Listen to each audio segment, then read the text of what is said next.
ማዕድናትን እሴት ጨምሮ ወደ ውጭ ገበያ በመላክ የውጭ ምንዛሬ ግኝቱ ያደገ ስለመሆኑ የአማራ ክልል የማዕድን ሀብት ልማት ቢሮ አስታውቋል። በበጀት ዓመቱ 6 ወራትም ከኦፓልና ከወርቅ ከ16 ሚሊዮን ዶላር በላይ የውጭ ምንዛሬ መገኘቱን ቢሮ ገልጿል።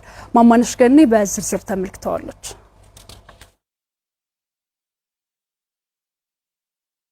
መንግስት የማዕድን ዘርፉን ለማዘመንና ከዘርፉ የሚገኘውን ገቢ ለማሳደግ ባስቀመጠው አቅጣጫ መሰረት በዘርፉ የተሻለ አፈጻጸም እየታየ ነው። ማዕድናትን እሴት ጨምሮ መላክ ካለው ኢኮኖሚያዊ ፋይዳ አንጻር የአማራ ክልል ማዕድን ሀብት ልማት ቢሮም በዚህ ረገድ በትኩረት እየሰራ መሆኑን ይገልጻሉ። የቢሮው ምክትል ኃላፊ ወይዘሮ አበባ ጌታሁን ማዕድናት እሴት ተጨምሮባቸው ሲወጡ ነው። እሴት ተጨምሮ የማይወጣ ማዕድን በሰፊ ልዩነት ነው፣ በዋጋ ልዩነት፣ በገበያ ልዩነት ያለው። ከዚህ ጋር ተያይዞ እኛ እንደ ክልል እንደ ቢሮ የወሰደው አቋም ቢሮ ማንኛውንም ማዕድናት በጥሬ የሚያመርት አካል አሁን ላይ የለም ከባህላዊ ማዕድናት በስተቀር ማለት ነው። በግማሽ ዓመቱ ከኦፓልና ከወርቅ የወጭ ንግድ የተገኘው ውጭ ምንዛሬም አበረታች መሆኑን አንስተዋል።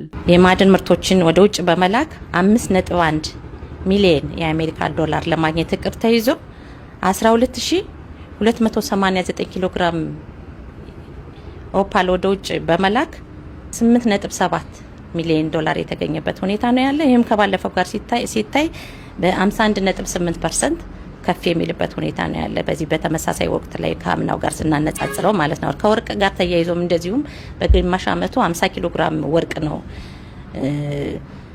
በባህላዊና በኩባንያዎች አምራች ወደ ብሔራዊ ባንክ እንዲገባ እቅድ የተያዘው። ከዚህ ጋር ተያይዞ 46.5 ኪሎ ግራም በማስገባት 7.9 ሚሊዮን የአሜሪካ ዶላር የውጭ ምንዛሬ እንደተገኘ ነው መረጃው የሚያሳየው። ከዘርፉ 78 ሚሊዮን ብር የሚጠጋ የሀገር ውስጥ ገቢ ተገኝቷልም ብለዋል የአማራ ክልል ማዕድን ሀብት ልማት ቢሮ ምክትል ኃላፊ ወይዘሮ አበባ። ሀገር ውስጥ ገቢን በተመለከተ በበጀት ዓመቱ 40.6 ሚሊዮን ብር ለመሰብሰብ ነው ቢሮው እቅድ የያዘ። ከዚህ ጋር ተያይዘው 78 ሚሊዮን አካባቢ ነው በ6 ወሩ የሰበሰበ። ይሄም አፈጻጸማችን ከ100% በላይ የሆነበትና ከዚህ ጋር ተይዞ ከባለፈው ጋር ሲነጻጸር እንደዚሁ በ18.37% ብልጫ እንደሚያሳይ ነው የሚያሳየው። ማዕድናትን እሴት ጨምሮ ለመላክ በተሰሩ ተግባራት የተሻለ የውጭ ምንዛሬ ማግኘት የተቻለ ቢሆንም ምርቱ ለሕገወጥ ዝውውር ተጋላጭ በመሆኑ ፈታኝ እንዳደረገውና ይህን ለመቆጣጠር በቅንጅት መስራት